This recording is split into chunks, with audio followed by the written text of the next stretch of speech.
Hi everyone, this is Laura Campagna, the Wednesday Witch, and I'm here with an exploration of Vesta, Hestia, the asteroid goddess, as part of the Water Embodiment Workshop in the Elemental Goddess series. Thank you so much for joining. I'll start with just giving some context to this goddess that we're going to explore and get to know quite well. She's part of a larger system of understanding how the divine feminine manifests both astrologically and archetypally in our lives. This, image was created, and much of the information from this lecture was taken from Demetra George's book, Asteroid Goddesses, which is an amazing resource, and she has several incredible books that deal with the archetype of the divine feminine, and I highly, highly recommend. So we begin thinking about the sun as the creator, the source of life, the moon reflecting that light down to the earth, and Venus arising in the center as the core of the divine feminine. She takes many forms. She is known as the goddess of many faces and many forms. And her primary associations are with reproduction, love, and the principle of attraction and reception. The moon is strongly associated with powers of manifestation and fertilization. And those are the powers that we are going to explicitly be exploring in this workshop. So there's 4 emanations of Venus that emerge. We have Ceres, the Great Mother, Pallas Athena, the goddess of wisdom, Vesta, the virgin who is self-contained and autonomous, belonging to no one, and Juno, who rules partnership. And these asteroid goddesses have been assigned locations in the chart. Vesta is on the ascendant, representing the self. Juno is on the descendant, representing partnership. Ceres is on the IC, representing home. And Athena is on the MC, representing career and public life. And today we're going to be exploring Vesta and the concept of self. So we'll begin with a revisioning of the Orphic hymn to Vesta. And this is by Sarah Mastros from her Orphic Hymns Grimoire, which is really wonderful. If anyone's interested, I can share the link. Hestia the hearth, Hestia queen, worthy daughter of time, ever-flowing fire, inferno sublime, inhabiting ever the heart of the home, you walk the initiate into the unknown. You hallow our spirits with your mystic decree, the hearth fire is home, is the flame of all mystery. Goddess most wealthy, wise and happy and pure, grant us your blessings, we mortals implore.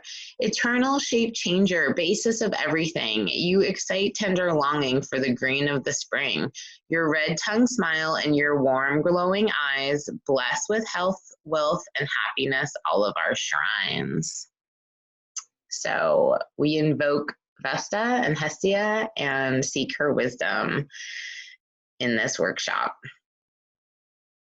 So Vesta was known as the goddess of the hearth. She was Hestia to the Greeks and Vesta to the Romans. She was the keeper of the sacred flame of Rome, which kept the Republic alive. So she had great, great importance and significance in ancient Rome.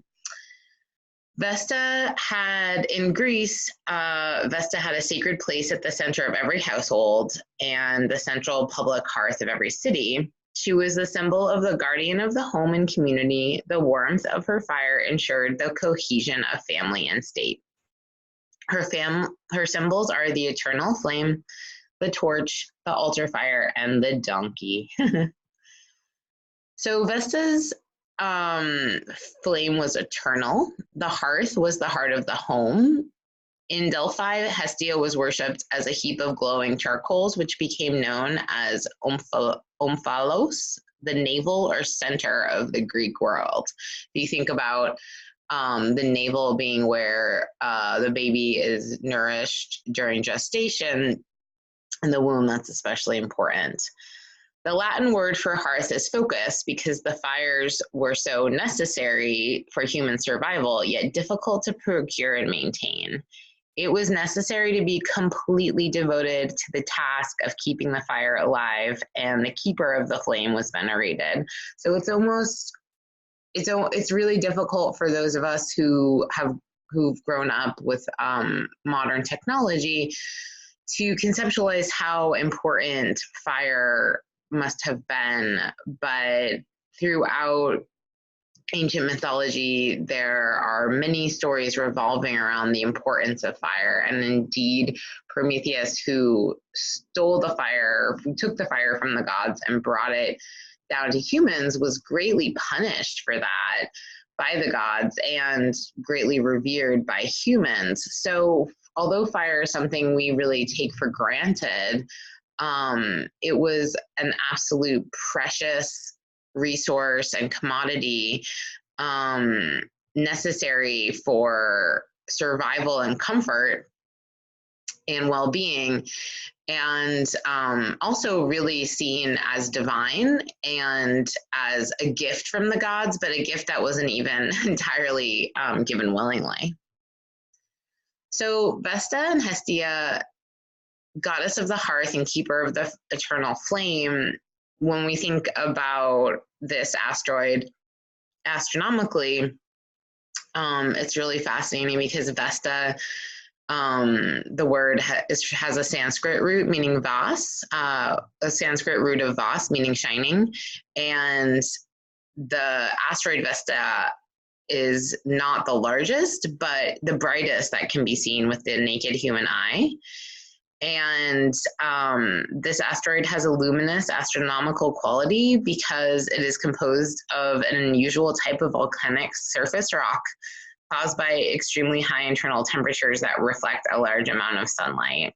So it's always really beautiful to consider the celestial bodies that are associated with and containing this archetype, symbolizing this archetype.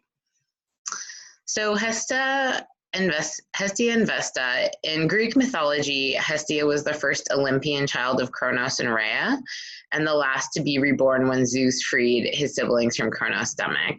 Hestia chose to remain a virgin, refusing to marry her siblings Apollo or Poseidon.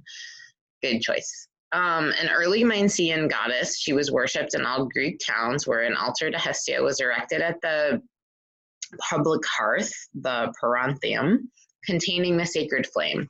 The fire symbolized unity and cohesion. And back then, if you think about kind of animals that gather around water, you kind of have to maintain the peace in order for everyone to drink and get their needs met. And the watering hole can be a dangerous place for animals, but similarly for humans, it was necessary for everyone to be able to get along in order to enjoy the warmth of the fire. And if you couldn't get along, then you would be literally banished from this circle and center of warmth. So when the Greeks immigrated, they brought the fire with them to their new community as a link to their homeland. So they would literally take some of the hearth fire and bring it with them when they traveled, when they left and immigrated. And when women got married, they brought the fire from their mother's hearths to their new homes to begin their own home fire. So fire was really seen as central to who you are, you're the guiding spirit, and also, something that you took with you to start anew. The old fire was became a part of the new fire. And there was that unbroken link of continuation. So it was tradition in Greece that ancient Greece that ceremonies and new enterprises always began with an offering to Hestia's altar because she was the first child of Kronos and Rhea. She received the best parts of the sacrifices at the temples of other gods, and with every burnt offering, her presence was acknowledged. So she was just incredibly important as a goddess. Hestia embodied the meaning of honest and faithful dealings, and her name was invoked to seal oaths and social contracts. So again, that idea of like unity and cohesion, and like you just couldn't do somebody dirty if you were going to see them again the next day. You would have to contend with them and their presence in the community. So she governed the sacred law of hospitality with her promise of warmth, food, and shelter to strangers. And we know that in the ancient world, hospitality was really important. It could mean the difference between life and death because traveling at night was really dangerous. And so Hestia was seen as the one who was providing all of the wonderful things. She was the fire that provided the warmth. It was the fire that allowed the food to be cooked that would nourish the people. And it was, kind of the fire that kept the shelter at a temperature that would be comfortable and pleasant and keep people healthy because it gets so cold overnight. So her hearth was known as a sanctuary of protection, and that concept of sanctuary is still invoked today when people are fleeing danger or persecution. So as keeper of the flame, the Romans, Hestia spread from Greece to Rome, and the Romans renamed her Vesta. And the second king of Rome, Numa Pompilius, built a temple designed to ensure the safety of the Roman Empire, and the center contained Vesta's eternal flame. So the sacred responsibility of tending the flames was given to her priestesses, who were known as the Vestal Virgins, and they were chosen from the most noble and lovely of Roman maidens. So it was an honor to become a Vestal Virgin, and they would be admitted to the temple around age 6. They took vows of chastity and celibacy, and they served for 30 years. So the duties of the Vestal Virgins included purifying the shrine with holy water each morning, performing daily devotions and offerings, and guarding sacred relics. And upon completion of their term, when they were 36 years old, they were allowed to leave the temple and marry, but very few did. They had great power and privilege, which were not enjoyed or afforded by any other woman at the time. They could own property and decide what would be done with that property. They had the best seats at the theater. They had the power to liberate someone condemned to execution, and they were preceded by a bodyguard, so they were always protected, and they were respected and bowed to. So they enjoyed great esteem in ancient Rome, and they were also the keepers of wills and contracts, and they could be buried within city limits, which was considered also a great honor. However, they were not fully sovereign. The Pontifex Maximus, who was like the person in charge, chose the virgins and chose who would become a virgin, and had absolute authority over their lives and inflicted harsh punishments for offenses. So the sacred fire could never go out, and it was considered a threat to public safety and the state if it did. So any priestess who allowed this fire to go out would be severely whipped and tortured in other ways. If any priestesses broke their vow of chastity and had sex, they would be publicly whipped and then buried alive. So they were imprisoned in a crypt, and they were given like a small amount of food and water, and then they were left to starve to death as punishment for their sexual appetite. So we really see here this connection between sex and punishment, and yeah, the idea that if you can have a certain amount of power, but if you step outside of that, you're going to be severely tortured. So this kind of death was a traumatic warning that women could not have both status and sexual freedom in the ancient world. So festivals honoring Vesta were celebrated on March 1st, when the flame was intentionally doused and relit. So the renewal of the flame around the spring equinox time. And then there was a festival of Vestalia between June 7th and 15th, and the temple was open to women of the city who could bring food that they made and enjoy kind of a spiritual retreat at the temple. And then after a week, the temple was closed, cleansed, and purified and reopened. And then on June 9th, donkeys, which are sacred to Vesta, were adorned, which is obviously really adorable. The Vestals continued their rituals until the 5th century AD, when the Christian emperor Theodosius abolished the worship of Vesta and disbanded the Vestals and extinguished the sacred flame. And this is the same emperor who did away with the Eleusinian mystery. So a lot of pagan practices being destroyed at this time. So Vesta is actually a manifestation of an even older goddess.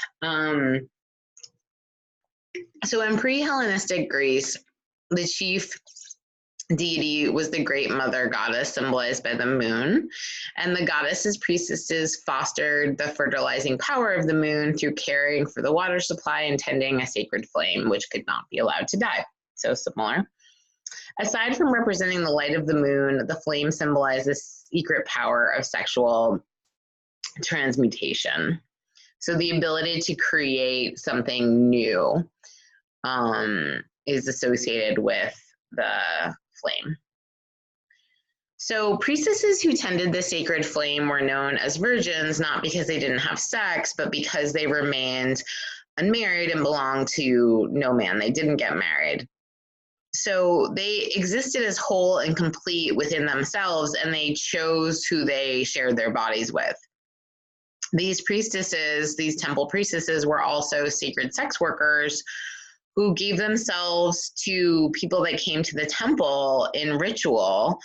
And this was seen as a reenactment of the sacred union between the goddess and the god. And their sexuality was dedicated to a higher purpose of healing and transcendence. So if you think about, you know, there's stories of soldiers coming back from war, or,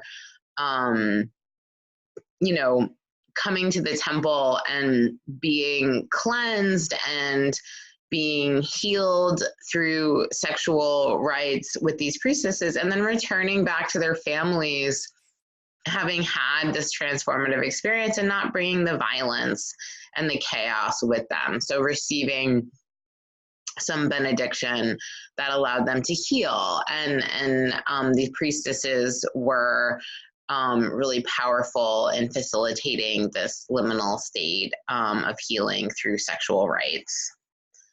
So children born of the priestesses were considered divine and took on a special destiny in the royal succession. There are many myths of kings born to virgins with no known father, because they were born to priestesses and encounters with men that they did not know. So the first king of Rome, Romulus, the twins Romulus and Remus, born of a Vestal virgin, Rhea Silva.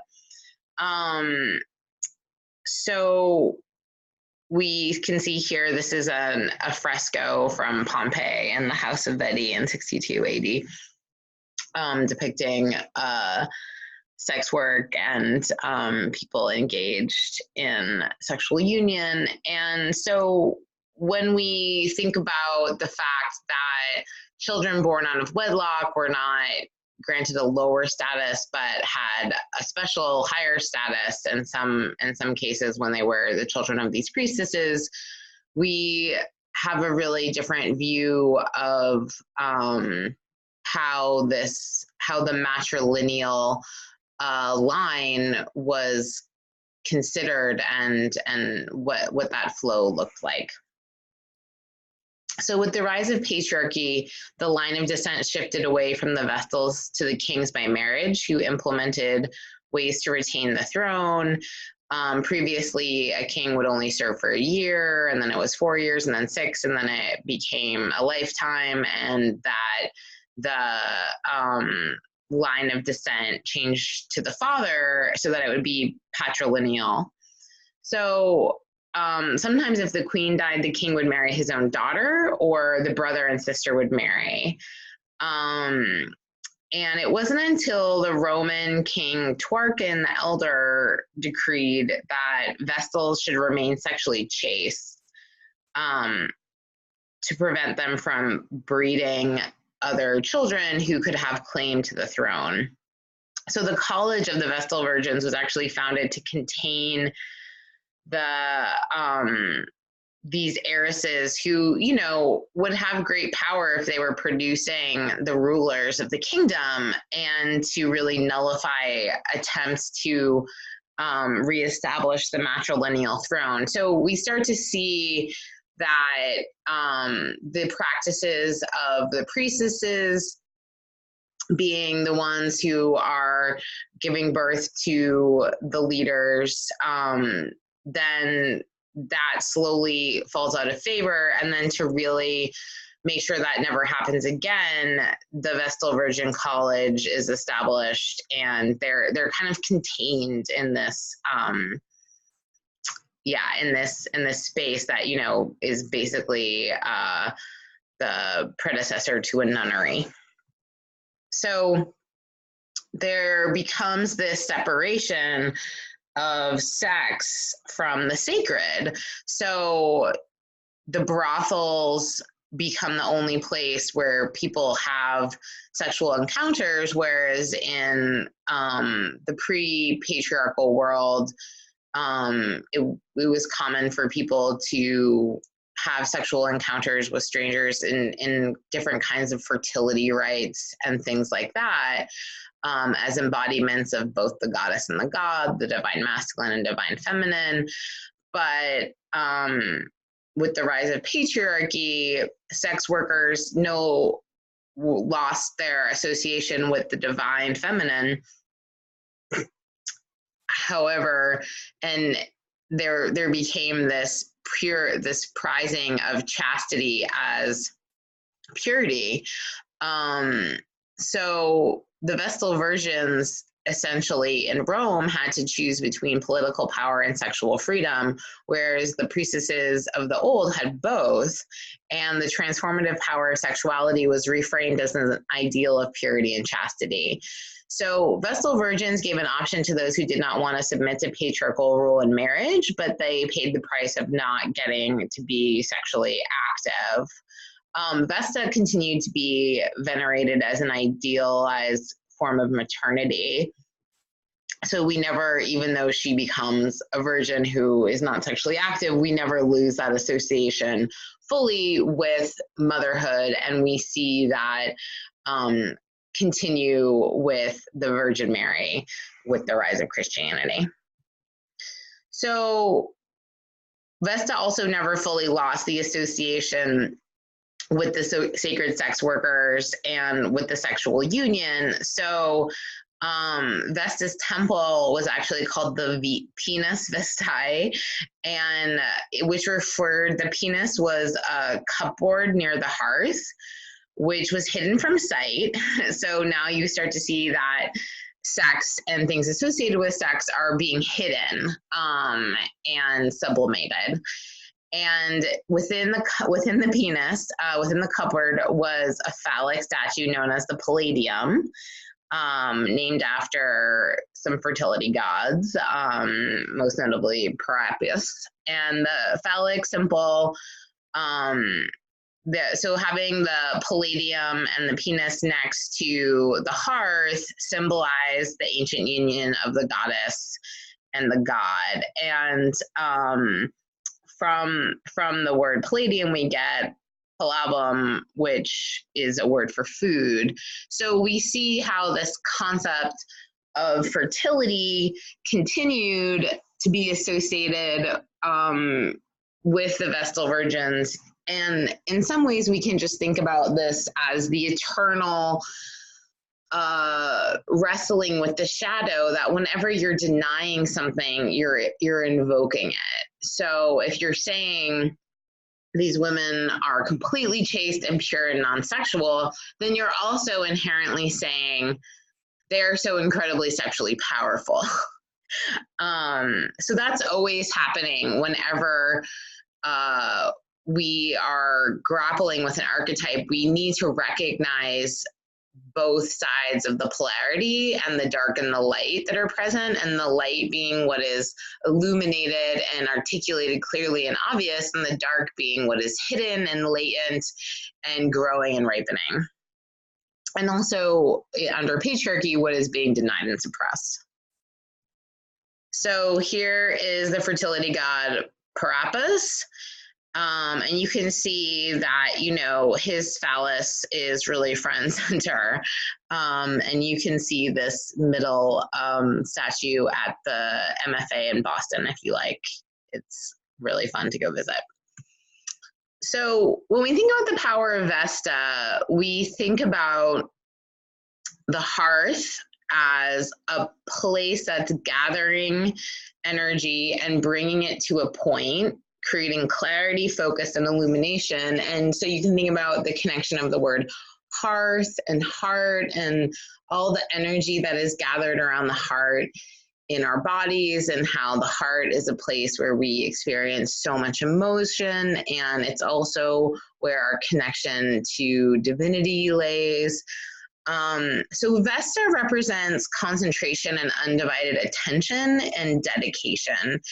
When we look at Vesta in our astrological chart, she is an indication of what we must devote ourselves to completely, and the work, also known as our dharma, that we must do to fulfill our karmic destiny. So that's part of what you can do when you look at Vesta in your chart, is to say, oh, she's in my fifth house of creativity. Like, that is part of what I'm meant to dedicate myself to in this lifetime. Or my fifth house of children, that's what I'm meant to dedicate myself to. Or she's in my 11th house of friends, or my 7th house of partnerships. For me, she's in my first house of self. So I have always really enjoyed lighting candles, actually, and think about how I myself must be dedicated to myself in order to embody my Vesta well, and we'll talk more about that.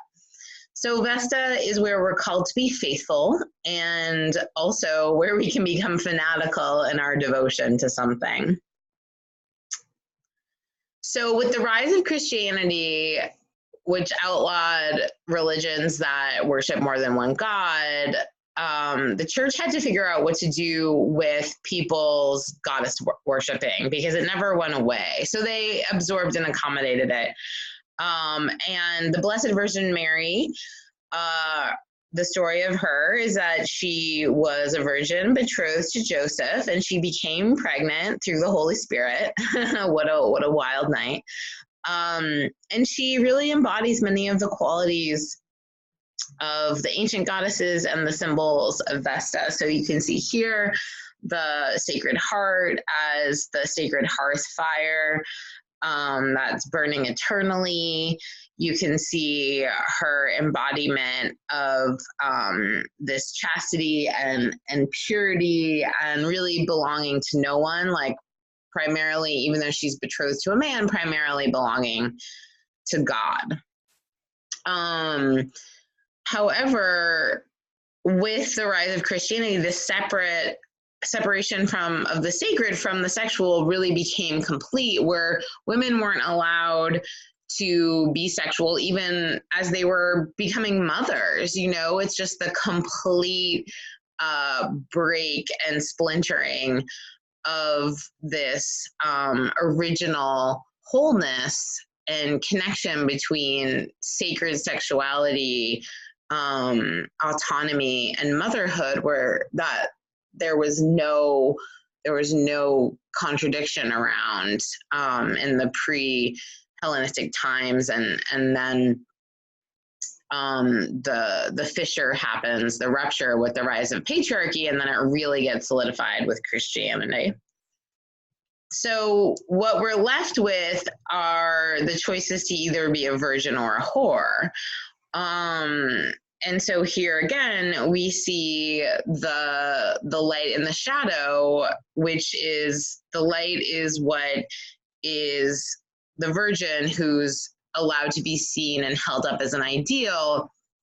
And the shadow is the whore, who is the woman who takes control of her sexuality and experiences pleasures of the flesh, and under a Christian context kind of doesn't care what will happen to her immortal soul.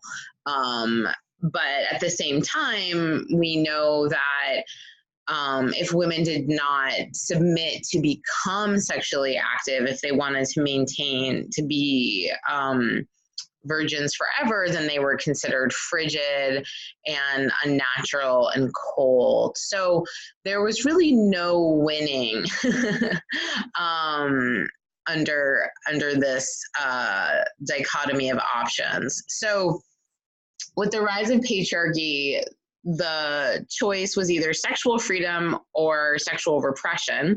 You couldn't be politically powerful and sexual. Women mostly couldn't be politically powerful at all, but you couldn't be spiritually or politically powerful and sexual, and you couldn't be sexually free and powerful. So there's just really this attempt to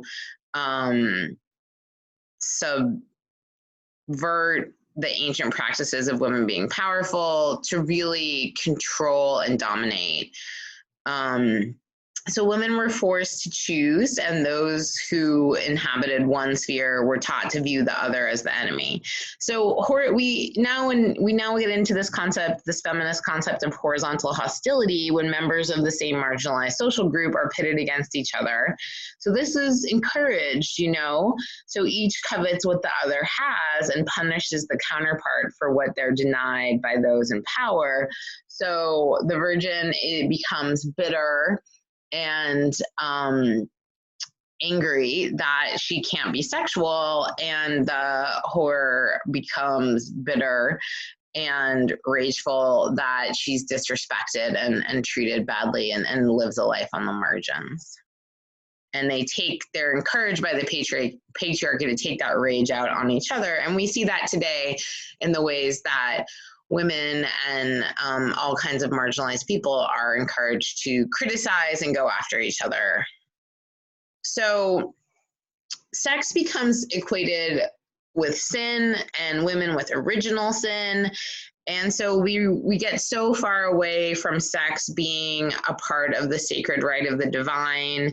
The human body becomes associated with shame and guilt. Children born out of wedlock, which is the sanctioned patriarchal space for sex, are evidence of the guilt.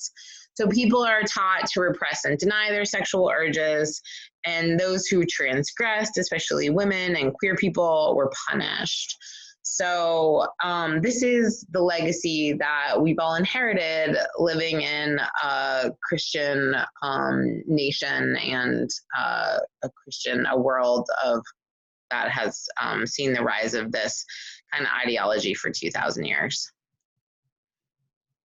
So in Christian times, the Vestal Virgins evolved into the order of nuns, and it was obviously absolutely important for women to be allowed to have a designated place within religious institutions, although they held a lesser status than male priests and still do today.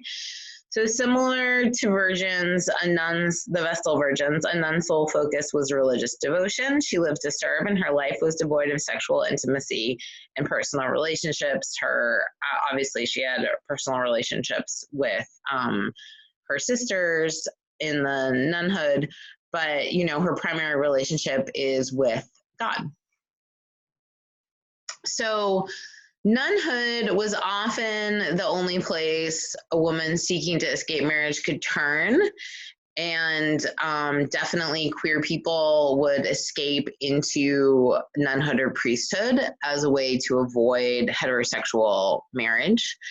Yet nuns were part of spreading Christian ideology that sex was shameful, and taught that those in the care and their taught to those in their care that God would punish them for sexual transgressions. So we see here the archetype of the Vestal Virgin is evolving and it's becoming really complicated, whereas the virgins become enforcers of patriarchal rule. Some are seeking to escape from it, and some are taking this position to enforce and strongly advocate and punish through it. So also not formally acknowledged by the church, but nuns have had sexual relations with other nuns or with priests. So there have been many, many cases throughout time of nuns and priests and nuns and priests getting together. So breaking that vow of celibacy and chastity within within the nunhood or priesthood. And then there's also been many cases of abuse by priests of nuns and others in their care. And, growing up in Boston, I grew in a Catholic family. I grew up with stories of nuns very, very badly beating children, beating my parents and their friends, beating the children in their care who went to Catholic school. So there was a lot of fear around nuns as this group of powerful, angry, an amount of repressed rage going on beneath the surface group of people.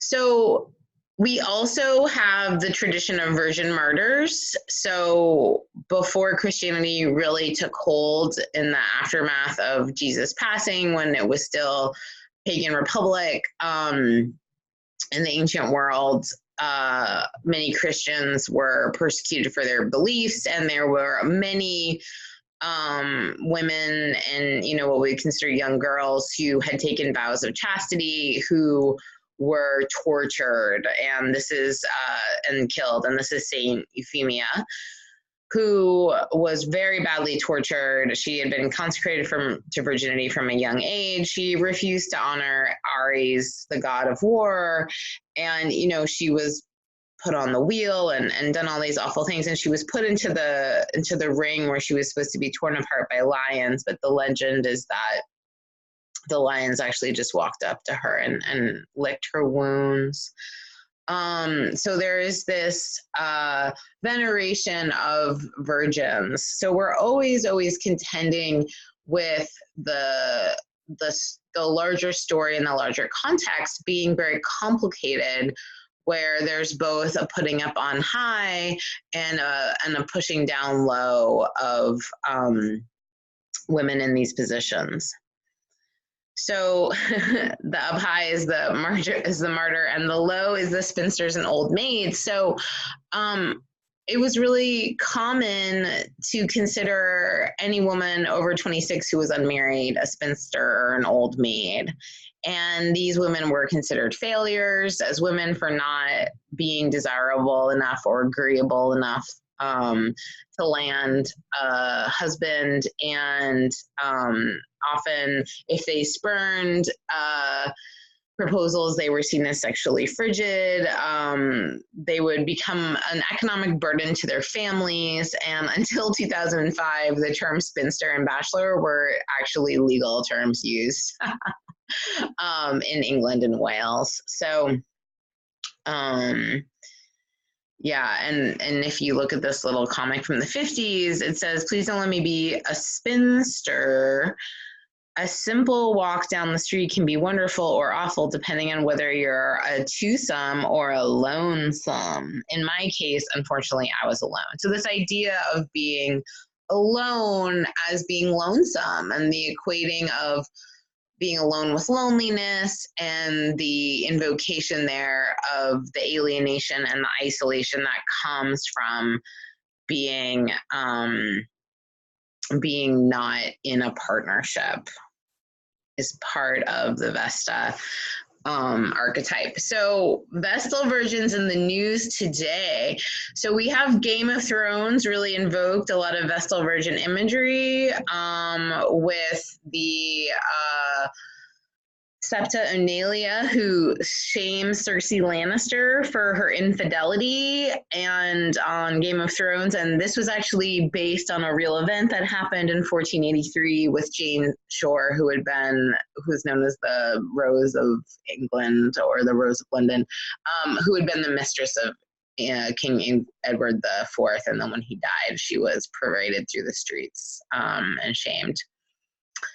So Septa Onelia is part of the faith militant, and you can really see here how strongly they took this archetype from the Vestal Virgins. She's doing an incredible job of embodying this archetype, this actress.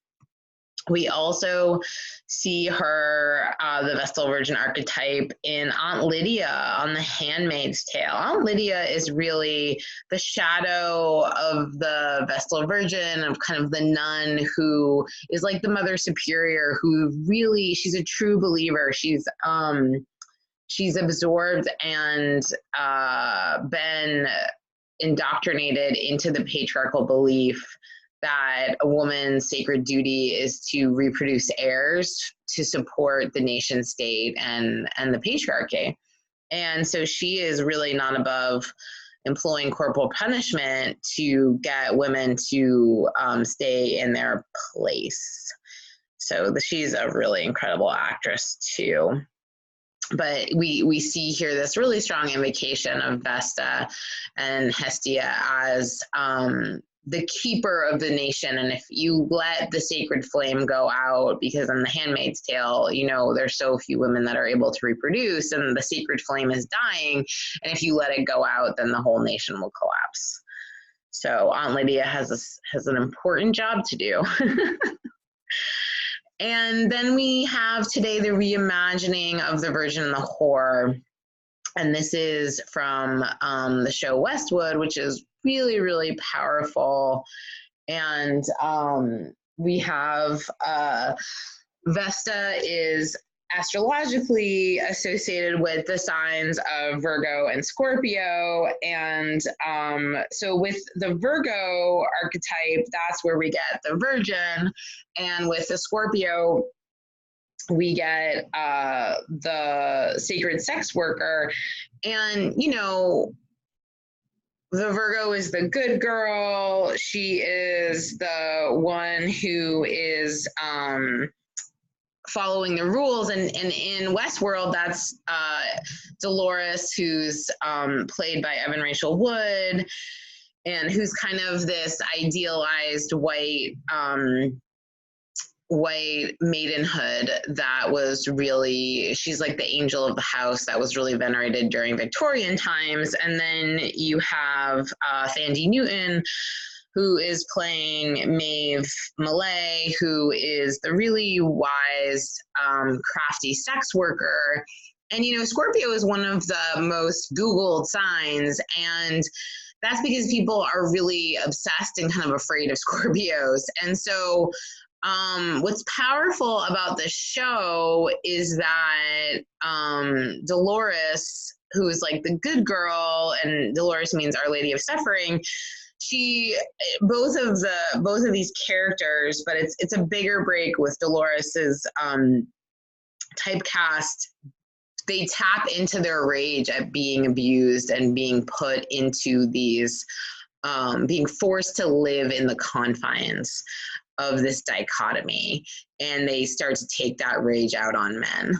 And it's one of the central kind of driving plot lines of the story, as well as awakening, this concept of awakening to a higher consciousness, which means going beyond the binary in many, many ways. So those are some of the Vestal virgins that are portrayed in popular culture. And now we have the continuation of Vestal virgins in the news with actual folks. So one of the interesting things is that the sexual liberation movement of the 1960s actually brought back a return of consecrated virgins in the Roman Catholic Church. So it was popular in early Christianity. And this practice was reinstated in 1970. So men or women can become consecrated virgins. And the Vestal virgins are actually cited as a precedent on their Wikipedia page, which I thought was fascinating. As of 2018, there are 5,000 consecrated virgins worldwide. And the U.S. Association takes the Blessed Virgin Mary as their primary patroness, and the Saint Kateri Kitawisa, the first Native American to be canonized, also as a secondary patroness. So a consecrated virgin is someone who marries Jesus, and it's really considered you're not a nun or a priest, but you have an elevated status in your community, and you're dedicating your life to God, and God is your primary partner. So it's really fascinating to think about as we have moved over the last 50 years with 60 years with the sexual liberation movement. There's also been people who have then been freed to say, I actually choose no human, I choose no man, I choose no woman, I choose God. It's just really, really fascinating, strong, prevalent archetype. So the psychological principles of Vesta that we're going to explore with this workshop, primarily through looking at our individual charts and thinking about ourselves, is the concepts of the principle of focus and commitment. So dedication and aspiration towards a path or goal, sacrifices that are made to attain the goal, sexual themes, liberated sexuality, sex outside of committed relationships, sexual fears, guilt, inadequacy, spheres of intimacy and commitment, avoidance of marriage and children, frustration, alienation, denial, and separation from personal relationships. Sublimation of sexual energies, devotional, physical, intellectual, mental, and work. So channeling that. Virginity, one in self, unmarried, self-contained, self-reliant, personal integration, centeredness, focus, purification, inner strength, self-discipline, asceticism, voluntary simplicity. The occult, transmutation of sexual force, union with and regeneration of self, psychic development, kundalini awakening, transmission of tradition, preservation of ceremonies and rituals, descent of magical energy onto earth. So just to kind of think through how this could manifest in your chart. Sex as transcendent. So people with strong Vesta placements might engage in sexual encounters with lots of people, and they might do this as a kind of unconscious reenactment of the rituals of the original Vestal virgins and their companions. And so these experiences could be fun and enjoyable, transcendent, kind of sexual ecstasy. As in the ancient pagan rituals, they could be healing and spiritual, or they could provoke feelings of alienation and shame. And depending on the individual's relationship to the archetype, or all of it, you know, you might feel the need to act this out to transgress the confines of the Christian archetype, but then have the guilt be triggered. So virgin as autonomy, those who don't wish to marry, who don't enjoy long-term committed partnerships. So virgins are whole unto themselves, don't need others to feel complete, but that's really not considered socially acceptable. People look down on you, it's considered to be less than, and people worry that you won't have a happy life or being taken care of, family members, often if you remain unmarried for your entire life. There's seen as a kind of failure or an inability to make a really lasting, meaningful connection, as opposed to just like a good choice for some people. Patriarchal power, so there's lots of taboos against sexual freedom, gender fluidity, abortion, infidelity, promiscuity, prostitution, single mothers, children born out of wedlock. We saw a lot of this with the culture wars of the 1980s, all of the politicians who came after all of the gains made during the sexual liberation movement. And we also see this both with the kind of frat boy who has no reverence for sex and no respect for sexual partners, and the Mike Pence type of Christian who seems completely alienated from sexuality and doesn't look like he knows how to have an actual conversation with an adult woman. Sexual repression, those who deny or repress their sexual instinct, which they can channel it into other avenues such as spiritual, creative, or athletic. Lots of boxers famously will abstain from sex for many months before big fights to kind of build up that chi within them. And sexual fears, any kind of fears of having sex or fears of being punished for having sex, associations of sex with punishment, and fear of pregnancy, all of that kind of stuff is invoked by Vesta. And excuse me, where am I? Excuse me. Sexual shame.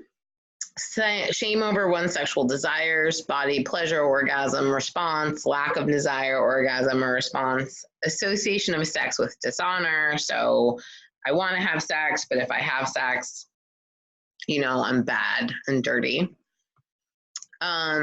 Sacrifice, the act of devoting oneself, inherently means we don't have time for other things. And Vesta indicates where we must make sacrifices to follow our path, and potential alienation that we can face when we become too focused on our individual quest, or just the isolation that we will face in, seeking to fulfill our life's path. So you really you can have everything, but you can't have it all at once, is one of the lessons. Isolation, Vesta can invoke feelings of it being unable to relate, to being cut off from people, set apart, physically or psychologically frigid. To cope, people may deny they want a relationship, even though they do, because they have really big blocks. So part of what we want to explore in this workshop is what are your blocks to what you really want, because that's what we're going to be going after releasing in the healing. So strong commitment, constructive use of Vesta is to focus on an aspiration and dedicate or commit yourself to the goal. And those who can't follow through might have fears that their work or commitments will overtake their lives, and they'll be forced to kind of serve something larger themselves to the exclusion of themselves. So when we think about healing Vesta and healing ourselves, these are just some prompts that you can do around writing, or you can think about. So how were you taught to relate to sex in your body growing up? What stories did you inherit from your family about sex and safety? What was sex discussed in your household? How and when did you learn about sex? Was it at home? Was it from teachers? Was it from friends? Was that school? Where was it? Your parents? Like, who taught you? Was nudity considered natural? Also, if sex ed was allowed in the community you grew up in, or if it was outlawed, and how your parents felt about that. Was nudity considered natural? Did your family encourage modesty, or was it the opposite? Were you taught to have shame about your body? Were you taught to be proud of your body? Were you taught to suppress your sexuality? In what ways? Were you taught it was okay to express your sexuality? In what ways? Did you receive messages that a certain kind of sex was unacceptable? By who and when? Were you taught to fear sex? What was the basis? Many of us are taught that, if we show our bodies, we are inviting in and we receive unwanted sexual comments or contact. We've invited that in. That's like a very prevalent message from patriarchy. When did you become sexually active? How did you feel about it? Do you have any fears or shame around sexuality in your body? Were you ever punished for sexual behavior? Did your parents ever find out? Or did you have to like suffer a consequence as a result of engaging in sexual behavior? Those who were like forced to bring unwanted pregnancies to term, things like that. What does sexual fulfillment look or feel like to you? Have you ever experienced that with yourself or another person? What would an ideal sexual relationship look like? Do you prefer to be single or in partnership? How do you feel about that preference? How do others feel about that preference? Have you ever felt pressure to be in a partnership? Do you have fears about being single? What would you like an ideal romantic partnership to be? What's scary about intimacy? What are your experiences with isolation and alienation? Do you associate them more with partnership or being single, the experiences of isolation or alienation, those feelings? Have you experienced them more in partnership or when you're single? Do you feel blocked around sexual fulfillment? Why and how so? Do you feel blocked around intimacy and romantic partnership? In what ways?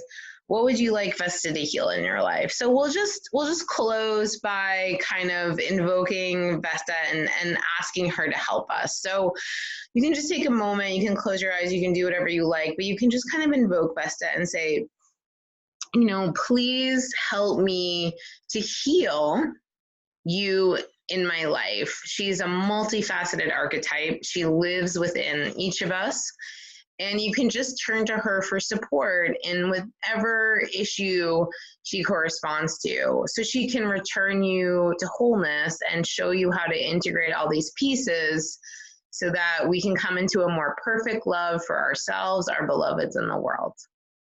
So that's what I have for you. I hope you've enjoyed this workshop. These writing prompts are going to be included in the email. So really take your time with this over the next few weeks. And I would love to hear any thoughts or any questions you have about Vesta in your chart. So sending you lots of love for this beautiful Scorpio season. And I look forward to being in contact with all of you soon. Bye-bye.